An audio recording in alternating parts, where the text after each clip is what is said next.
ഇന്ത്യയിലെ പ്രമുഖ വ്യവസായിയും കേരളത്തിൻ്റെ രാഷ്ട്രീയ സാമൂഹ്യ സാംസ്കാരിക മണ്ഡലങ്ങളിൽ ശ്രദ്ധേയനായിരിക്കുന്ന ഒരു സമ്പന്നനുമായിരുന്നു CJ റോയ്. അദ്ദേഹം ആത്മഹത്യ ചെയ്തു. സ്വയം വെടിയേറ്റ് മരിച്ചു എന്നുള്ളതാണ് പ്രാഥമികമായിട്ട് ലഭിക്കുന്ന വിവരം. അതേക്കുറിച്ചുള്ള ചർച്ചകളും വിവാദങ്ങളും ദുരൂഹതകളും ഇപ്പോഴും നിലനിൽക്കുന്നു. എന്തുകൊണ്ടാണ് വ്യവസായ പ്രമുഖർ അവരുടെ സ്വപ്ന സമാനമായിരിക്കുന്ന എല്ലാ മേഖലയും കീഴടക്കിയിട്ടും നിസ്സാരമായിരിക്കുന്ന ഒരു വിഷയം വരുന്ന സമയത്ത് ആത്മഹത്യ ചെയ്യുന്നത്? എങ്ങനെയാണ് അവർക്ക് ഇത്രയും എളുപ്പത്തിൽ അതിന് സാധിക്കുന്നത് എന്ന വിഷയമാണ് നമ്മുടെ ഇന്നത്തെ വീഡിയോയിൽ ചർച്ച ചെയ്യുന്നത്. ഈ വർഷം 2026 ജനുവരി മാസം 30-ാം തീയതിയാണ് കൊച്ചി സ്വദേശിയും കോൺഫിഡൻറ്റ് ഗ്രൂപ്പ് ചെയർമാനുമായ CJ ജോയ് ആത്മഹത്യ ചെയ്യുന്നത്. Real estate, builder, business group, hotel എന്നിവയുടെ ചെയർമാനും സ്ഥാപകനും ഏക മുതൽ മുടക്കുകാരനുമാണ്.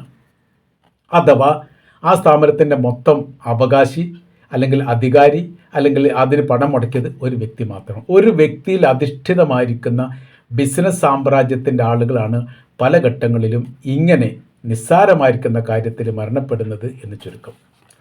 അന്താരാഷ്ട്ര ബിസിനസ് ശൃംഖലയിലെ മുഖ്യ കണ്ണിയാണ് ഈ CJ റോയ് എന്ന് പറയുന്ന ആൾ. അദ്ദേഹം മലയാള സിനിമ നിർമ്മിച്ചിട്ടുണ്ട്. അത് Casanova, Mei Hoom Moosa, Marakkar, lion of the Arabian sea എന്നീ സിനിമകളിലൊക്കെ അദ്ദേഹത്തിൻ്റെ സമ്പത്തുണ്ട് എന്ന് പറയപ്പെടുന്നു. കലാ പ്രോഗ്രാം, സെലിബ്രിറ്റികൾക്ക് സ്വീകരണം നൽകുന്നത്, വലിയ രീതിയിലുള്ള സമ്മാന കാര്യങ്ങളൊക്കെ പ്രഖ്യാപിക്കുന്നത്, ഇതിലൊക്കെ വലിയ രീതിയിലുള്ള താല്പര്യമാണ്. ലോകത്തിലെ ഏറ്റവും വില കൂടിയ ഏകദേശം 100ഓളം കാറുകൾ അദ്ദേഹത്തിന് സ്വന്തമായിട്ടുണ്ട്. മാറി മാറി സഞ്ചരിക്കുന്നു എന്നുള്ളതാണ്. അദ്ദേഹം സ്വന്തമായിട്ട് വിമാനം 35-ാമത്തെ വയസ്സിൽ വാങ്ങിയിട്ടുണ്ട് എന്നും പറയപ്പെടുന്നു. സാമ്പത്തിക മേഖലയിൽ അയാൾ തൊടുന്നത് മുഴുവനും സ്വർണ്ണമാക്കാൻ വേണ്ടി സാധിച്ചു. അങ്ങനെ പടിപടിയായി എന്നല്ല, വളരെ പെട്ടെന്ന് തന്നെ കോടീശ്വരനാവാൻ വേണ്ടി സാധിച്ച അപൂർവ വ്യക്തിയിൽ ഒരാളാണ് CJ ജോയ് എന്ന് പറയുന്നത്. ഇൻകം ടാക്സ് പരിശോധന സമ്മർദ്ദമാണ് ആത്മഹത്യയുടെ മരണകാരണം എന്ന് സഹോദരൻ പറഞ്ഞിരിക്കുന്ന റിപ്പോർട്ട് പുറത്തു വന്നു. മുഖ്യമന്ത്രി ജുഡീഷ്യൽ അന്വേഷണം നടത്തണമെന്ന് കേന്ദ്ര സർക്കാരിനോട് ശുപാർശ ചെയ്തു. ബാംഗ്ലൂരിലെ കോൺഫിഡൻറ്റ് ഗ്രൂപ്പ് ഓഫീസിൽ, അദ്ദേഹത്തിൻ്റെ ഓഫീസിൽ സ്വയം വെടിയേറ്റ് ആത്മഹത്യ ചെയ്യുകയായിരുന്നു. ഇൻകം ടാക്സ് റെയ്ഡ് ചെയ്യുന്ന സമയത്താണ് ഈ സംഭവം നടന്നത് എന്നൊരു പ്രത്യേകതയുണ്ട്. 8400 കോടിയുടെ ആസ്തി ഉണ്ടെന്നാണ് കണക്കാക്കുന്നത്. ലോകത്തിലെ ഏറ്റവും വില കൂടിയ കാറുകളുണ്ട് എന്നുള്ള കാര്യം നമ്മൾ പറഞ്ഞു. അപ്പോൾ ഇൻകം ടാക്സിൻ്റെ ഒരു പ്രത്യേക സംഘം, കൊച്ചിയിൽ നിന്ന് പോയ സംഘമാണ് എന്നാണ് പറയപ്പെടുന്നത്. അവരെത്തുന്ന സമയത്ത് അവരെ അകത്തേക്ക് പ്രവേശിപ്പിക്കരുത് എന്ന് സെക്യൂരിറ്റിയോട് പറയുകയും തടഞ്ഞു വെക്കപ്പെടുകയും ചെയ്തിട്ടുണ്ട് എന്ന് പറയുന്നു. അപ്പോൾ അമ്മയെ ഫോണിൽ വിളിക്കണമെന്ന് പറഞ്ഞു. ഫോണിൽ വിളിക്കാൻ വേണ്ടി അദ്ദേഹത്തിൻ്റെ ഓഫീസ് അടച്ചു എന്നാണ് പറയുന്നത്. അത് അകത്തുനിന്ന് കുറ്റിയിട്ടതിൻ്റെ ശേഷം അമ്മയായിട്ട് സംസാരിച്ചിട്ടുണ്ട് എന്ന് പറയപ്പെടുന്നു. പിന്നെ വല്ലാതെ വൈകാതെ അദ്ദേഹം ഈ ഡോർ തുറക്കാത്തത് കൊണ്ട് ജീവനക്കാരും പോലീസിനെ വിവരം അറിയിക്കുന്നു. പോലീസ് വരുന്നു. അങ്ങനെ റൂമൊക്കെ ചവിട്ടി പൊളിച്ച് അകത്ത് കയറിയ സമയത്ത് അദ്ദേഹത്തിൻ്റെ ഇരുന്ന സീറ്റിൽ നെഞ്ചിന് വെടികൊണ്ട് രക്തം വാർന്നൊലിക്കുന്ന തരത്തിലാണ് മരണപ്പെട്ടത് എന്നാണ് സ്ഥിരീകരിക്കപ്പെട്ടത്. അപ്പോൾ ലെൻസ് തകർന്നു പോകുന്ന രീതിയിലാണ് വെടികൊണ്ടത് എന്ന് പറയപ്പെടുന്നു. പിന്നെ പെട്ടെന്ന് ആശുപത്രിയിൽ എത്തിച്ച സമയത്ത് തന്നെ റിപ്പോർട്ട് തന്നെ പറയുന്നു മരണപ്പെട്ടതിന് ശേഷമാണ് ആശുപത്രിയിൽ എത്തിച്ചത് എന്ന റിപ്പോർട്ടാണ് പോലീസ് കൊടുത്തത് എന്നും പറയപ്പെടുന്നു. ഇങ്ങനെയാണ് അതിൻ്റെ ഏകദേശ പ്രാഥമിക വിവരം. അപ്പോൾ നമ്മൾ റോയിയെക്കുറിച്ചാണ് ഇപ്പോൾ സംസാരിച്ചത്. CJ റോയ് എന്നാണ് അദ്ദേഹത്തിൻ്റെ പേര്. ഏതാനും വർഷങ്ങൾക്ക് മുൻപ് ജോയ് എന്ന് പറയുന്ന ഒരാൾ മരണപ്പെട്ടിരുന്നു, അല്ലെങ്കിൽ ആത്മഹത്യ ചെയ്തിരുന്നു. നമുക്ക് അതും കൂടി ഒന്ന് കമ്പയർ ചെയ്ത് പോകേണ്ടതുണ്ട്. 2020 ഏപ്രിൽ മാസം 23-ന് ജോയ് അറക്കൽ പ്രവാസി വ്യവസായിയായിരുന്നു. UAE ആസ്ഥാനമായിട്ട് പ്രവർത്തിക്കുന്ന ഇന്നോവ ഗ്രൂപ്പ് ഓഫ് കമ്പനിയുടെ സ്ഥാപകനാണ്, അതിൻ്റെ ഉടമയാണ്, അതിൻ്റെ മാനേജറാണ്. അദ്ദേഹത്തിൻ്റെ കീഴിലാണ് ആ സ്ഥാപനങ്ങൾ അപ്പാടെ പ്രവർത്തിക്കുക എന്ന് ചുരുക്കം. കേരളത്തിലെ ഏറ്റവും വലിയ വീടുള്ളത് ഇദ്ദേഹത്തിനാണ്. അറക്കൽ പാലസ് എന്ന് പറഞ്ഞാൽ വയനാട്ടിലെ മാനന്തവാടിക്കടുത്താണ്. അത് ഏകദേശം 4 ഏക്കർ ഭൂമിയിലാണ് ഈ വീടുള്ളത്. കേരളത്തിലെ ഏറ്റവും വലിയ വീട്ടിൽ അന്തിയുറങ്ങുന്ന വ്യക്തിയാണ് എന്ന് ചുരുക്കം. ദുബായ് ബിസിനസ് ബേയിലെ 14-ാം നിലയിൽ നിന്ന് ചാടി ആത്മഹത്യ ചെയ്തു എന്നാണ് റിപ്പോർട്ട്. വയനാട് മാനന്തവാടി സ്വദേശിയാണ് ആയ ഇദ്ദേഹത്തിൻ്റെ മൃതദേഹം ചാർട്ടേഡ് വിമാനത്തിൽ നാട്ടിലെത്തിച്ചു. ഗവൺമെൻറ് ഭയങ്കരമായ രീതിയിൽ ഇടപെടൽ നടത്തി. UAE സർക്കാർ അതിന് സഹായം നൽകി കൊടുത്തു. കേരള സർക്കാരുമായിട്ട് ബന്ധപ്പെട്ടാണ് വളരെ പെട്ടെന്ന് നാട്ടിലെത്തിക്കാൻ വേണ്ടി സാധിച്ചത്. സാമ്പത്തിക കഷ്ടതകളും കടബാധ്യതയും ഉള്ളതാണ് ഈ മരണത്തിൻ്റെ കാരണം അല്ലെ പിന്നിൽ എന്ന് ദുബായ് പോലീസ് പറഞ്ഞിരിക്കുന്ന റിപ്പോർട്ടും പുറത്തു വന്നു. 2500 കോടി രൂപയുടെ ഒരു ബിസിനസ് സംരംഭം ഷാർജയിൽ ആരംഭിക്കുന്നതുമായി ബന്ധപ്പെട്ട പ്രശ്നമാണ് മരണത്തിലേക്ക് എത്തിച്ചത് എന്ന് പറയപ്പെടുന്നു. Refining and trading. റിഫൈൻ എന്ന് വെച്ചാൽ ഈ പെട്രോൾ കെമിക്കൽ സാധനങ്ങൾ റിഫൈൻ ചെയ്ത് ഇങ്ങനെ ശുദ്ധീകരിക്കുന്നതുമായിട്ട് ബന്ധപ്പെട്ട കാര്യത്തിൽ അങ്ങനത്തെ ഒരു സ്ഥാപനത്തിൻ്റെ മാനേജിംഗ് ഡയറക്ടർ ആൻഡ് മുഖ്യ ഓണർ, ഈ 2 സ്ഥാനം അദ്ദേഹത്തിനുള്ളതായിരുന്നു. തൈലം, പെട്രോളിയം, പെട്രോ കെമിക്കൽ ഉൽപ്പന്നങ്ങളുടെ refining, trading and logistic, terminal സേവനങ്ങൾ, ഷാർജ, റാസൽ കൈമ, സൗദി അറേബ്യയിലെ ദമാം എന്നിവിടങ്ങളിൽ റിഫൈനറിയുമായിട്ട് ബന്ധപ്പെട്ട സേവനങ്ങൾ. ഏകദേശം 1,00,000 കോടി എന്നൊക്കെ പറയുന്നുണ്ട് അദ്ദേഹത്തിൻ്റെ സാമ്പത്തിക ആസ്തി. പക്ഷേ അത് സ്ഥിരീകരിക്കപ്പെട്ടതല്ല, എത്രയാണെന്ന് നമുക്ക് കൃത്യമായിട്ട് അറിയില്ല. ഇത്രയും സാമ്പത്തിക ആസ്തി സ്വർഗ്ഗ സമാനമായിരിക്കുന്ന രീതി. സ്വന്തമായിട്ടൊരു കപ്പലുണ്ട്, അങ്ങനെയാണ് കപ്പൽ റോയ് എന്ന് അദ്ദേഹത്തെ കപ്പൽ ജോയ് എന്ന് വിളിക്കാൻ തന്നെ പ്രധാനമായിരിക്കുന്ന കാരണം ഇതാണ്. പെട്ടെന്നൊരു സുപ്രഭാതത്തിൽ ദുബായിൽ വെച്ചിട്ട് ഈ 14 ബിൽഡിങ്ങിൻ്റെ മേലിൽ നിന്ന് താഴോട്ട് ചാടിങ്ങായിട്ട് ആത്മഹത്യ ചെയ്തു എന്ന് പറയുന്ന സമയത്ത് യഥാർത്ഥത്തിൽ എന്തൊക്കെയാണ് ഇവിടെ സംഭവിക്കുന്നത് എന്ന് ആർക്കും മനസ്സിലാകാൻ വേണ്ടി സാധിക്കുന്നില്ല.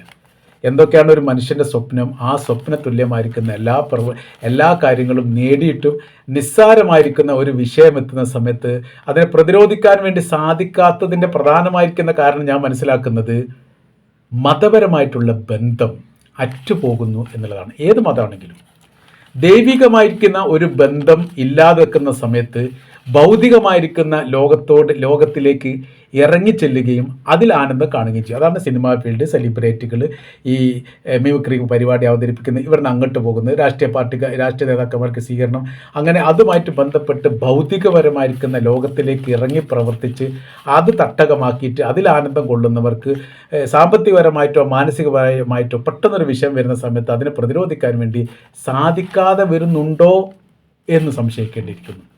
ഈ ആത്മഹത്യ, ഈ ബിസിനസ്സുകാരുടെ ആത്മഹത്യ ഈ 1-2 ഒതുങ്ങിയോ? ഇല്ല, ഒരുപാടുണ്ട്. 10-25 വർഷമായിട്ട് കേരളത്തിൽ ഇങ്ങനെ ബിസിനസ്സുകാരുടെ ആത്മഹത്യ ചെയ്യുന്നവരുടെ ലിസ്റ്റ് നമ്മൾ ഗൂഗിൾ സെർച്ച് ചെയ്താൽ കിട്ടും, അല്ലെങ്കിൽ ChatGPT മലയാളത്തിൽ സെർച്ച് ചെയ്താൽ അതിൻ്റെ ഡീറ്റെയിൽസിൽ കിട്ടും. ഒന്ന് കണ്ടു നോക്കുന്നത് ബിസിനസ്സുകാർക്ക് നല്ലതാണ്. നിങ്ങൾക്ക് കൗൺസിലിംഗ് വേണം, നിർബന്ധമാണ്. വേണ്ട എന്നൊക്കെ പറയാമെന്നല്ലാതെ. കാരണം മനസ്സിന് തളർച്ച വരുന്ന സമയത്ത് നിങ്ങളുടെ മനസ്സിനെ പാകപ്പെടുത്താൻ നിങ്ങൾക്ക് സാധിക്കാതെ പോകുന്നു. ഇവിടെ നമ്മൾ ഇതിനു മുൻപ് മരണപ്പെട്ടവരുടെ ലിസ്റ്റ് നമുക്കൊന്ന് ഓടിപ്പിച്ച് നോക്കാം. 2019 ജൂൺ മാസം 18 സാജൻ പരയിൽ എന്ന് പറയുന്ന ആൾ NRI സംരംഭകരാണ്, കൺവെൻഷൻ സെൻറ്ററിൻ്റെ ഓണറാണ്, കണ്ണൂർ സ്വദേശിയാണ്. അദ്ദേഹം ആത്മഹത്യ ചെയ്തു. ബിസിനസ്സുമായിട്ട് ബന്ധപ്പെട്ട ഒരു മാനസിക പ്രശ്നമാണ് എന്ന് മനസ്സിലാക്കാൻ വേണ്ടി സാധിക്കുന്നു. ബിനു KC സെപ്റ്റംബർ 2023 സെപ്റ്റംബർ 26 ബിസിനസ്സുകാരനാണ്, കോട്ടയം സ്വദേശിയാണ്. അദ്ദേഹം ആത്മഹത്യ ചെയ്തു. ഈ വിഷയവുമായിട്ട് ബന്ധപ്പെട്ട് എല്ലാത്തിനെക്കുറിച്ച് വിശദീകരിക്കാനുള്ള സമയമില്ലാത്തതുകൊണ്ടാണ് 2025 ജൂൺ മാസം 11 രതീഷ് എന്ന് പറയുന്ന ആൾ ആത്മഹത്യ ചെയ്തു. കോഴിക്കോട് സ്വദേശിയാണ്. ഹണി ട്രാപ്പിൽ കുടുങ്ങി ആത്മഹത്യ ചെയ്തു എന്നാണ് വിവരം. നമ്മൾ CJ ജോയിയെക്കുറിച്ച് നമുക്ക് ഒന്നും കൂടി ഒന്ന് പറഞ്ഞു നോക്കാം. അതിങ്ങനെയാണ്, ഇന്ത്യൻ വ്യവസായികളെ ഞെട്ടിച്ച വളരെ അപൂർവമായിരിക്കുന്ന അപൂർവങ്ങളിൽ അപൂർവമായിരിക്കുന്ന ഒരു മരണമാണ്. അപ്പോൾ അവർക്ക് ഒരു വ്യവസായിയെ സംബന്ധിച്ചിടത്തോളം അവരെങ്ങനെ മുന്നേറണം എന്നുള്ളതിൻ്റെ മാതൃകയായിരുന്നു CJ റോയ് എന്ന് പറയുന്നത്. അയാളിൽ നിന്ന് ഒരുപാട് അറിവുകൾ മറ്റുള്ള വ്യവസായികൾ തേടുകയും അതിനനുസരിച്ച് നീങ്ങുകയും രക്ഷപ്പെടുകയും ചെയ്തിട്ടുണ്ട് എന്നും പറയപ്പെടുന്നുണ്ട്. നെഞ്ചിന് വെടികൊണ്ട് ലെൻസ് തുളച്ച് കയറി മരണപ്പെട്ടതാണ് എന്നുള്ളതാണ് വിവരം. അദ്ദേഹത്തിൻ്റെ വിഷയം എന്ന് പറയുന്നത് കടമില്ലാത്ത രീതിയിൽ അദ്ദേഹം ബിസിനസ്സിൻ്റെ സംരംഭം പട്ടിയായിട്ട് ഉയർന്നു വന്നു. പിന്നെ എന്താണ് അതിൻ്റെ സംഭവത്തിൻ്റെ മറ്റൊരു ഭാഗം ഇപ്പോൾ പുറത്തു വന്നത് ഇങ്ങനെയാണ്. UAE ജയിലിൽ ഇദ്ദേഹത്തിന് കിടക്കേണ്ടി വരുമോ എന്നൊരു പേടി ഉണ്ടായിട്ടുണ്ട് എന്ന് പറയപ്പെടുന്നു.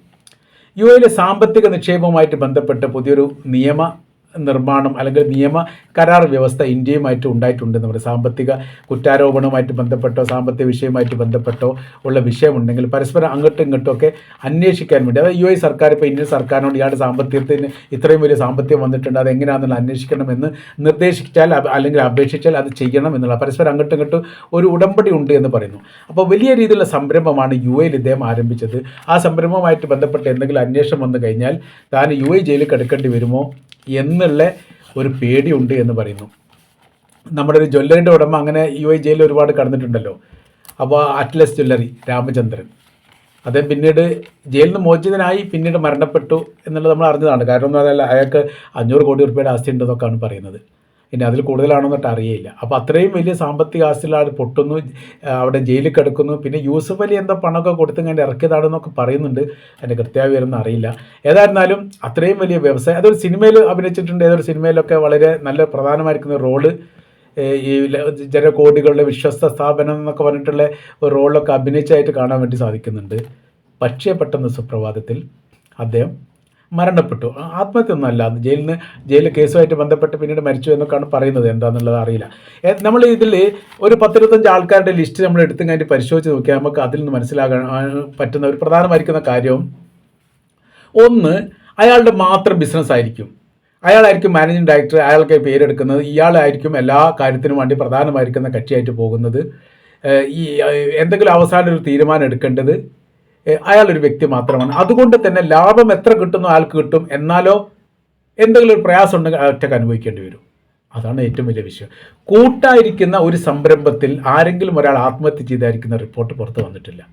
4 ആൾ കൂടിയ ഒരു ബിസിനസ്, ആ ബിസിനസ്സിൽ ഒരാൾ തമ്മിൽ അഭിപ്രായ വ്യത്യാസങ്ങൾ ഉണ്ടാവാം, ഉണ്ടെങ്കിൽ പിന്നെ ആൾ മാറ്റി നിർത്തി അങ്ങനെ എന്തെങ്കിലുമൊക്കെ അഡ്ജസ്റ്റ്മെൻറ്റ് ചെയ്യാം, പക്ഷെ ഒരു മരണത്തിലേക്ക് എത്താറില്ല. അപ്പോൾ കൂട്ടായിരിക്കുന്ന ഒരു സംരംഭമാണ്. വലിയ രീതിയിൽ ഒരുപാട് പണം ഉണ്ടാക്കിയതുകൊണ്ട് കാര്യമില്ലല്ലോ, അത് അനുഭവിക്കുകയും വേണ്ടേ.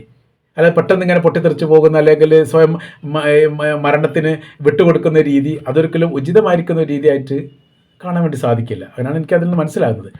മാത്രമല്ല നമ്മൾ നേരത്തെ വെച്ചിരിക്കുന്ന ഒരു കാര്യം, മതവുമായിട്ട് ഇത്തരം മരണപ്പെടുന്നവർക്കുള്ള ബന്ധങ്ങൾ വളരെ കുറവാണ്. ഏത് മതമാവട്ടെ, മതം ഏത് എന്നുള്ളതല്ല, ദൈവികപരമായിരിക്കുന്ന ഒരു ബന്ധമുള്ളവർക്ക് അത്ര പെട്ടെന്ന് ആത്മഹത്യയിലേക്ക് എത്താൻ വേണ്ടി സാധിക്കില്ല. അറ്റുപോകുന്ന ഒരു ആശ്രയമില്ലാത്തൊരു രീതി വരുന്നു. മനുഷ്യനപ്പുറമാണല്ലോ ദൈവവുമായിട്ടുള്ള ബന്ധം എന്ന് പറയുന്നത്. ആ ബന്ധത്തിന് മുറിപ്പാടുണ്ടാക്കുന്ന സമയത്ത് നമ്മൾക്ക് പിന്നെ ഒരു നിയന്ത്രണമില്ലാതെ വരും. അപ്പോഴാണ് ഈ മരണത്തിലേക്ക് എത്തുന്നത്. ഇവരൊക്കെ നഷ്ടപ്പെട്ടത് കേരളത്തെ സംബന്ധിച്ചിടത്തോളം വലിയ നഷ്ടമാണ്. വിദ്യാഭ്യാസ സ്ഥാപനത്തിന് പോയി വീടില്ലാത്തവർക്ക് വീട് കൊടുക്കാൻ, ഈ പെൺകുട്ടികളെ കല്യാണം കഴിക്കാൻ വേണ്ടി സഹായം നൽകുന്നത്, അനാഥരെ സഹായിക്കുന്നത്, അഗതികളെ സഹായിക്കുന്നത്, രാഷ്ട്രീയ പാർട്ടികൾക്ക്, സാമൂഹിക സാംസ്കാരിക നിലയങ്ങൾക്കൊക്കെ കലാരംഗത്തിനൊക്കെ വലിയ വലിയ സംഭാവന നൽകുന്ന, ഇത്രയും ശക്തരായിരിക്കുന്ന, അല്ലെങ്കിൽ നമ്മുടെ നാടിന് അഭിമാനപരമായ രീതിയിൽ നമുക്ക് അടയാളപ്പെടുത്താൻ പറ്റുന്ന ഇത്തരം വ്യക്തികൾ പെട്ടെന്നൊരു സുപ്രഭാതത്തിൽ സ്വയം വെടിയേറ്റ് മരിക്കുന്നു അല്ലെങ്കിൽ ആത്മഹത്യ ചെയ്യുന്നു എന്ന് പറഞ്ഞാൽ അത് ഉൾക്കൊള്ളുക വലിയ പ്രയാസമാണ്. വിദ്യാഭ്യാസ രംഗത്തൊക്കെ ഇദ്ദേഹത്തിനൊക്കെ വലിയ വിദ്യാഭ്യാസമുണ്ട്. അദ്ദേഹത്തിന് ഡിഗ്രിയൊക്കെ പുറത്തെ രാജ്യത്ത് പോയിട്ട് വിദ്യാഭ്യാസം നേടിയ ആളാണ്. ബിസിനസ്സുമായിട്ട് ബന്ധപ്പെട്ട കാര്യത്തെക്കുറിച്ച് കൃത്യമായിരിക്കുന്ന അറിവുള്ള വ്യക്തിയാണ്.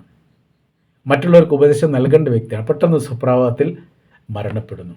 ഇതിൽ നമുക്കൊരു പ്രത്യേകമായിരിക്കുന്ന ഒരു അറിവൊന്നും മറ്റുള്ളവർക്ക് പറഞ്ഞു കൊടുക്കാനുള്ള അറിവ് ഇത്ര തന്നെയാണ്. നിങ്ങൾ മതപരമായിരിക്കുന്ന ബന്ധത്തിലൂടെ, കുടുംബപരമായിരിക്കുന്ന ബന്ധത്തിലൂടെ വേണം ബിസിനസ് നടത്താൻ. അങ്ങനെ ആ സമയത്ത് അത് ഒരു പ്രതിസന്ധി ഉണ്ടാകുന്ന സമയത്ത് ഈ വല്ലാത്ത രീതിയിലുള്ള ആശ്വാസം കിട്ടും. യൂസുഫ് അലി ചില കാര്യത്തിലൊക്കെ പറയാറുണ്ട്, ഞാൻ ഏത് വലിയ യാത്രയിൽ പോകുന്ന സമയത്ത് എൻ്റെ ഷൂട്ട് കേസിൻ്റെ അകത്ത് ഒരു ഷർട്ട് ഉണ്ടാവും, എൻ്റെ മാതാവ് ധരിച്ച ഷർട്ടാണ്. എന്നിട്ട് അങ്ങനെ ആ സമയത്ത് ഒരു വിഷമം വരുന്ന സമയത്ത് ഞാൻ അതെടുത്ത് മണത്ത് നോക്കുന്ന സമയത്ത് എനിക്ക് വല്ലാത്തൊരു ആശ്വാസം കിട്ടും. എൻ്റെ മാതാവിൻ്റെ ഗന്ധം ആ ഷർട്ടിലൂടെ എൻ്റെ ശരീരത്തിൽ കയറുന്ന സമയത്ത് എനിക്ക് വല്ലാത്തൊരു ഊർജം കിട്ടും എന്ന് പറയുമ്പോൾ അത് വല്ലാത്തൊരു ബന്ധത്തെ അടയാളപ്പെടുത്തുന്നതാണ്. അപ്പോൾ ഇത്തരം മരണപ്പെടുന്നത് ആളുകൾ വെടിയേറ്റ് മരിക്കുന്നു അല്ലെ ആത്മഹത്യ ചെയ്യുന്നൊക്കെ പറയുന്ന സമയത്ത് നിങ്ങളെ തന്നെ മാത്രമല്ല ഇല്ലാതാക്കുന്നത്, കേരളത്തിൻ്റെ വലിയ പ്രതീക്ഷയെ കൂടി നഷ്ടപ്പെടുത്തുന്നു. അതുകൊണ്ട് ചെയ്യേണ്ട കാര്യം എന്ന് പറഞ്ഞാൽ തീർച്ചയായിട്ടും നിങ്ങൾക്കൊരു സൈക്കോളജി എല്ലാ ബിസിനസ്സുകാർക്കും വേണ്ട എന്ന് പറയുന്നവർക്കും വ്യവസായികൾക്കും നിർബന്ധമായ രീതിയിൽ ഒരു സൈക്കോളജിസ്റ്റ് ഇതിന് നിർബന്ധമാണ്. ചില കാര്യങ്ങളൊക്കെ അവരുമായിട്ട് സംസാരിക്കൽ നിർബന്ധമാണ്. മാത്രമല്ല ഉപദേശകർ നിർബന്ധമാണ്. ഉപദേശകരുമായിട്ട് ബന്ധപ്പെട്ട കാര്യങ്ങളും വളരെ വിശ്വാസയോഗ്യരായിരിക്കുന്ന ആളുകളെയും നിർബന്ധമായിട്ട് ശമ്പളം കൊടുത്ത് നിർത്തണം. ഞാൻ തന്നെ മതി, ഞാൻ തന്നെയാണ് നേടേണ്ടത്, എനിക്ക് മാത്രം ഇഷ്ടം പോലെ കോടിക്കണക്കിന് ഉണ്ടാവും, ഞാൻ തന്നെയാണ് അനുഭവിക്കേണ്ടത് എന്ന് ചിന്തിക്കുന്ന സമയത്ത് ഉള്ള പ്രശ്നം എന്ന് പറയുന്നത്, ഒരു പ്രതിസന്ധി വരുന്ന സമയത്ത് ഒറ്റയ്ക്ക് അതിനെ അതിജീവിക്കാൻ സാധിക്കാത്ത സാഹചര്യം വരുമ്പോൾ സ്വയം ഇല്ലാതാകും. സ്വയം ഇല്ലാതാകുന്ന സമയത്ത് വലിയ പ്രതീക്ഷ അല്ലെങ്കിൽ വലിയ ഒരു ഈ മറ്റുള്ള ആളുകൾക്ക് ഇയാളുണ്ടായിരിക്കുന്ന ഒരു പ്രതീക്ഷ മങ്ങും. നൂറുകണക്കിന് ആളുകൾ ജോലി ചെയ്തുകൊണ്ടിരിക്കുന്ന ബിസിനസ് സംരംഭങ്ങൾ തകർന്നു പോകും. ഒരുപാട് കുടുംബം അനാഥമാകും. അതുകൊണ്ട് മതത്തിലേക്ക് ചേർന്ന് നിൽക്കുക.